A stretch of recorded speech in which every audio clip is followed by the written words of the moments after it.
का समर्थन किया, जिसका विरोध कांग्रेस पार्टी के कई नेता कर चुके हैं। कांग्रेस के मंत्री हुए पीएम मोदी के मुरीद। आत्मनिर्भर अभियान के समर्थन में मंत्री। आखिर क्या है मंत्री विश्वेंद्र सिंह के तारीफ के मायने? लेकिन जो मेरी राय है मैंने व्यक्त कर दी, इसमें दिक्कत क्या है? अगर वो कह रहे हैं प्रधानमंत्री, लेकिन देखना ये है कि कितना सेल्फ रिलायंस बना सकते हैं। जी हाँ, ये है राजस्थान सरकार के मंत्री विश्वेंद्र सिंह की पीएम मोदी के उस आत्मनिर्भर भारत अभियान के बारे में राय, जिसकी आलोचना कांग्रेस के बड़े बड़े नेता कर रहे हैं। लेकिन राजस्थान सरकार में पर्यटन मंत्री विश्वेंद्र सिंह ने पीएम मोदी के आत्मनिर्भर अभियान की खुलकर तारीफ करते हुए अभियान के समर्थन में ट्वीट किया है। विश्वेंद्र सिंह ने कहा है कि आत्मनिर्भर भारत को विफल करने की विफल कोशिश की जा रही है। दुनिया भर के देशों ने खुद को आत्मनिर्भर बना लिया है, भारत को ऐसा क्यों नहीं करना चाहिए? मैं पीएम नरेंद्र मोदी की इस पहल का तहे दिल से समर्थन करता हूँ। ये गंदी राजनीति से परे होकर सोचने का समय है। विश्वेंद्र सिंह ने न सिर्फ पीएम के अभियान की तारीफ की है, बल्कि कांग्रेस के वैसे लोगों पर कमेंट भी किया है जो इस अभियान का विरोध कर रहे हैं। जाहिर सी बात है कि गहलोत सरकार के मंत्री के इस ट्वीट को लगे हाथों बीजेपी नेताओं ने लपक लिया। राजस्थान सरकार के पर्यटन मंत्री, वरिष्ठ नेता और महाराजा सूरजमल के वंशज महाराज विश्वेंद्र सिंह जी ने प्रधानमंत्री द्वारा घोषित आत्मनिर्भर अभियान, उस पर 20 लाख करोड़ के पैकेज की प्रधानमंत्री द्वारा घोषणा का उन्होंने स्वागत किया। ये स्वागत उन्होंने सोशल मीडिया के ट्विटर के जरिए किया और स्वाभाविक बात है कि एक किस्म से जिस तरीके की कांग्रेस राजनीति करती है, ये उसका कंट्रास्ट था। महाराज साहब ने अपनी प्रेरणा से लेकिन एक बड़ा काम किया। जहां बीजेपी इस मामले को लेकर कांग्रेस पर तंज कसने की कोशिश कर रही है, वहीं कांग्रेस इसमें बीच का रास्ता निकालने की गुंजाइश ढूंढ रही है। कोरोना महामारी के मद्देनजर केंद्र सरकार ने जो पैकेज दिया है वो जनता को आत्मनिर्भर बनाने के स्थान पर कर्जदार बनाएगा, क्योंकि जिस तरह का पैकेज है उसमें सिर्फ हर क्षेत्र के लिए, हर वर्ग के लिए लोन का प्रावधान किया गया है, जिसका सीधा तात्पर्य कि कर्जा लो और अपने कर्जे को चुकाओ। और इसमें कहीं भी फिस्कल इन्फ्यूजन नहीं किया गया, जिससे जनता की क्रय शक्ति नहीं बढ़ेगी, और जब तक क्रय शक्ति नहीं बढ़ेगी, डिमांड नहीं होगी, तो इकोनॉमी को रिवाइव नहीं किया जा सकता। और फिस्कल इन्फ्यूजन के बिना एक दावा करना कि इस पैकेज के माध्यम से देश आत्मनिर्भर होगा, जनता की भावनाओं को ठेस पहुंचाने जैसा है, उनके जख्मों पर नमक छिड़कने जैसा, और विशेषकर उस मजदूर तबके की भावनाओं को आहत पहुंचाने वाला है, जो कि सड़कों में सैलाब के रूप में अपनी जीवन मृत्यु के बीच में जूझ रहा है। मंत्री विश्वेंद्र सिंह के ट्वीट के बाद सूबे में सियासत चरम पर है। पूर्व शिक्षा मंत्री वासुदेव देवनानी ने भी विश्वेंद्र सिंह का समर्थन किया है। वहीं विश्वेंद्र सिंह ने पीएम मोदी के आत्मनिर्भर भारत अभियान का ऐसे समय में समर्थन किया है जब पार्टी का शीर्ष नेतृत्व इस मुद्दे पर केंद्र सरकार को लगातार घेर रहा है। Bureau report, news 18। और चलिए अब आपको दिखाते हैं कोरोना के असली हीरो की कहानी। समाज सेवा का सपना लिए पहले इस बेटी ने आईएएस की परीक्षा में टॉप किया और अब कोरोना काल में गरीबों मजदूरों की मसीहा बनकर सामने आई है। आप भी देखिए।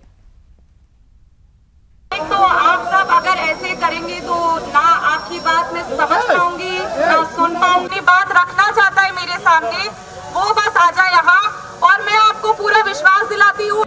ये कहानी कोरोना काल की असली लेडी हीरो की है। ये कहानी आईएएस टॉप कर गरीबों के मसीहा बनने की है। ये कहानी है भीलवाड़ा की एसडीएम टीना डाबी की, जिन्होंने न सिर्फ यहाँ फंसे मजदूरों को उनके घर वापस भेजा, बल्कि महिला शक्ति को साबित किया है। एसडीएम डाबी ने दिन रात मेहनत करके एक विशेष ट्रेन का इंतजाम करवाया और इन श्रमिकों को उनके घर पहुँचाया। में काफ़ी मजदूर एकत्रित हुए। सबसे अच्छी बात देखने को यही थी कि पुलिस ने सोशल डिस्टेंसिंग मेंटेन करी थी, लोग स्वयं ही सोशल डिस्टेंसिंग करके बैठे हुए थे। काफ़ी लोग हैं जो कह रहे हैं कि हमें अपने घर जाना है। कुछ लोगों की वेतन की प्रॉब्लम है कि उनके जो जिस फैक्ट्री में काम कर रहे थे उसने नहीं दिया है पैसा। कुछ लोग कह रहे थे कि हमारे यहाँ खाने की सामग्री अभी 1-2 दिन से नहीं आई है। तो वही आश्वासन दिया कि तीनों चीज़ों पे कार्रवाई जारी है। एसडीएम टीना डाबी ने पहले श्रमिकों के आवेदन स्वीकार किए, फिर 6 दिन के अंतराल में 16 मई को भीलवाड़ा से एक विशेष ट्रेन चलाकर उन्हें अपने अपने घरों के लिए रवाना किया। यही नहीं, इन्हें मास्क, सैनिटाइजर देने के साथ साथ खाने के पैकेट और पीने का पानी भी उपलब्ध करवाया। राजस्थान सरकार और यूपी सरकार दोनों को इस बारे में अवगत कराया और हमें फिर स्पेशल परमिशन मिली कि हालांकि भीलवाड़ा का स्टेशन छोटा है और भीलवाड़ा मेजर स्टेशन नहीं आता, पर हमें हमारी यूपी के लेबर की संख्या देखते हुए स्पेशल परमिशन मिली कि हम डायरेक्टली भीलवाड़ा से ट्रेन में श्रमिकों को भेजें। तो ये पहली ट्रेन है हमारे। वैसे कुल यूपी के जितने श्रमिक हैं अगर मोटा मोटा संख्या देखें तो वो करीब 6000 की है।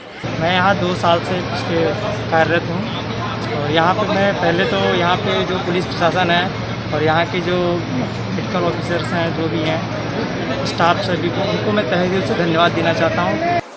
भीलवाड़ा शहर में कोरोना को रोकने में जिस प्रशासनिक टीम ने अहम भूमिका निभाकर मिसाल कायम की थी, टीना डाभी भी इस टीम में शामिल रही है।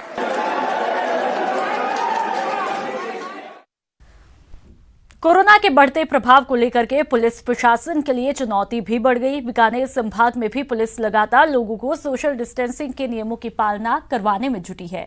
आईजी से बात की न्यूज 18 संवाददाता सतवीर राठौड़ ने, और जिसमें उन्होंने बताया कि संभाग में लोगों को जागरूक करने के लिए अधिकारियों की तरफ से पैम्पलेट बांटे जा रहे, साथ ही 1 सप्ताह तक समझाइश के बाद भी नहीं मानने वालों पर कार्रवाई की जाएगी। सरकार द्वारा कई जगह छूट दिए जाने के बाद में अब जिला प्रशासन और पुलिस विभाग की जो चुनौती है वो लगातार बढ़ गई है। आईजी जोश मोहन हमारे साथ में, हम उनसे जान लेते हैं कि सर ये जो फैसला अभी लिया गया है आप किस तरह देखते हैं, क्योंकि सोशल डिस्टेंस की पालना करना पुलिस के लिए बड़ी चुनौती बन गई है। निश्चित रूप से सोशल डिस्टेंसिंग लोगों को जो जागरूकता लाना और पालना कराना काफ़ी मुश्किल काम है। और रिसेंटली जो नया ऑर्डिनेंस आया है, राजस्थान एपिडेमिक डिसीजेस ऑर्डिनेंस है, उसके तहत अभी कार्रवाई करने से पहले हम काफ़ी प्रचार प्रसार किया जा रहा है। और इसके अंतर्गत अभी तक चारों जिले मिला के 55,000 पैम्फलेट्स हमने बांटे हैं। प्रत्येक SHO अपने नाम पे लोगों को अपील करने के लिए पैम्फलेट्स बनाया, व्हाट्सएप ग्रुप और अन्य सोशल मीडिया को जो माध्यम से लोगों से अपील भी किया जा रहा है। और 1 हफ्ते के पश्चात इसमें लोग जो वायलेशन कर रहे हैं उनके ऊपर अधिक से अधिक संख्या में चालान भी किया जाएगा। सर, जिस तरह से 55,000 जो पंपलेट्स पुलिस के द्वारा बांटे जा रहे हैं ताकि जो अवेयरनेस है वो फैल सके, लेकिन अगर ये पंपलेट बांटने के बाद में भी अवेयरनेस नहीं फैलती है और पूरी तरह से जो पालना नहीं होती तो किस तरह की कार्रवाई की जाएगी ताकि जो लोग हैं वो इसकी पालना कर सकें? इसमें मुख्य रूप से कॉम्पाउंडिंग का पर्पस है। राशि निश्चित किया हुआ है राज्य सरकार द्वारा, वो राशि उनसे वसूला जाएगा और यदि नहीं मानने पे ये कॉग्निजेबल ऑफेंस रखा गया है, उनको गिरफ्तार किया जा सकते हैं, उनके खिलाफ मुकदमा चलाया जा सकते हैं। कैमरामैन धीरज जोशी के साथ सतवीर सिंह राठौड़, न्यूज़ 18 बीकानेर। और चलिए बात उदयपुर की करते हैं, जहां पर 10 नए कोरोना संक्रमित मरीजों के सामने आने के बाद में पॉजिटिव मरीजों का आंकड़ा 411 तक पहुंचा। लगातार बढ़ रहे आंकड़ों के बीच लॉकडाउन 4 के तहत मिलने वाली तमाम छूटें यहां पर रद्द कर दी गई। लोगों को लॉकडाउन 2 के नियमानुसार ही यहां पर लाइफ गुजारनी होगी। उदयपुर से जानकारी दे रहे हमारे संवाददाता कपिल श्रीमाली। लॉकडाउन 4 के तहत काफी सारी छूट दी गई है, जिसमें कई प्रमुख बाजारों को भी खोलने की परमिशन दी गई है, सशर्त अब दुकानें खुल सकेगी। लेकिन उदयपुर में अभी भी लॉकडाउन 2 की तरह हालात बने हुए हैं। यहाँ पर अब लगातार संक्रमित मरीजों की संख्या बढ़ने के चलते जिला प्रशासन ने लॉकडाउन 4 के तहत मिलने वाली सभी शिथिलताओं को रद्द कर दिया है। हम इस समय शहर के दहली गेट चौराहे पर मौजूद हैं। आप देखिए कि दहली गेट चौराहे का ये प्रमुख बाजार है और इसके साथ ही ये रास्ता बापू बाजार की ओर जाता है। यहाँ पर आप पूरी तरह से सन्नाटा देख सकते हैं, सभी दुकानें यहाँ पर बंद है। बापू बाजार पूरी तरह से बंद किया गया है। उदयपुर के सभी प्रमुख बाजार इसी तरह से बंद हैं। सिर्फ और सिर्फ आवश्यक सामग्रियों से जुड़ी जो वस्तुएं हैं उन्हीं के लिए दुकानें खोली गई है। और सड़कों पर अगर हम वाहनों की आवाजाही की बात करें तो मॉर्निंग आवर्स में जो वाहनों की आवाजाही पहले देखी जाती थी सिर्फ उतनी ही है। आवश्यक कार्यों के लिए लोग बाहर आ रहे हैं और जो लोग अनावश्यक कार्यों से बाहर आ रहे हैं, पुलिस की आप सिक्योरिटी देख सकते हैं कि पुलिस के जवान चौराहों पर अभी भी तैनात है। उदयपुर में आज फिर 10 नए संक्रमित मरीज सामने आए। इसके साथ ही उदयपुर में संक्रमित मरीजों की संख्या कुल बढ़कर 411 हो चुकी है और यही वजह है कि लगातार जिस तरह से संक्रमित मरीजों की संख्या में इजाफा हुआ है, जिला प्रशासन ने लॉकडाउन 4 के तहत मिलने वाली सभी छूट को रद्द कर दिया है। उदयपुर शहर पहले ही कंटेनमेंट जोन घोषित हो चुका है, जिसके चलते यहाँ पर किसी भी तरह की छूट वर्तमान में नहीं मिल सकेगी और स्पष्ट यहाँ पर कर दिया गया है कि जिस तरह से लॉकडाउन 2 के तहत लोगों को बंदिशें दी गई थी, वही बंदिशें अभी भी लागू रहेगी। कैमरा पर्सन जमाल खान के साथ कपिल श्रीमाली, न्यूज़ 18 उदयपुर। झालावाड़ में भी लॉकडाउन के चौथे चरण में लोगों को कुछ राहत दी गई। इस दौरान बाजारों में लोगों की आवाजाही बढ़ने लगी। एएसपी राजेश यादव ने झालरापाटन के बाजारों का मुआयना किया और दुकानदारों के साथ वहां पर मौजूद लोगों को गाइडलाइन की जानकारी दी और अवहेलना करने वालों के खिलाफ कानूनी कार्रवाई की चेतावनी दी।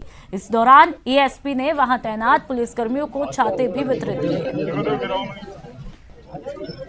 सबसे बड़ा जो चीज है वो है सोशल डिस्टेंसिंग, सामाजिक दूरी। हम लोगों को 2 मीटर का वैसे सिस्टम है कि एक आदमी से दूसरे आदमी के बीच में दूरी 2 मीटर की होनी चाहिए। 2 मीटर नहीं तो कम से कम आप 3 फीट की दूरी तो हर हाल में मेंटेन कीजिए। ये जो वायरस है ये बेसिकली जो है हमारे कांटेक्ट में आने से फैलता है, तो सब लोग एक दूसरे से कम 1 मीटर की दूरी या 3 फीट की दूरी 8 से दूर से रखें।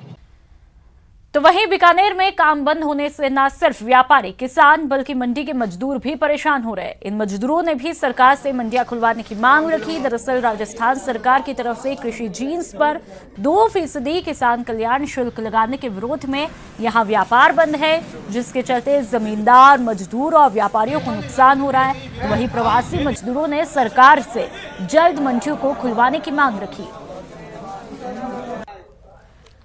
हम लोग का देखिए 1600 किलोमीटर हम लोग बाहर से आए हैं कि यहाँ जो कसकार भी माल लेके आते हैं, धनी अपना माल लेके आता है, वो रेट कम है इसलिए माल भी यहाँ नहीं बिकता है मंडी में।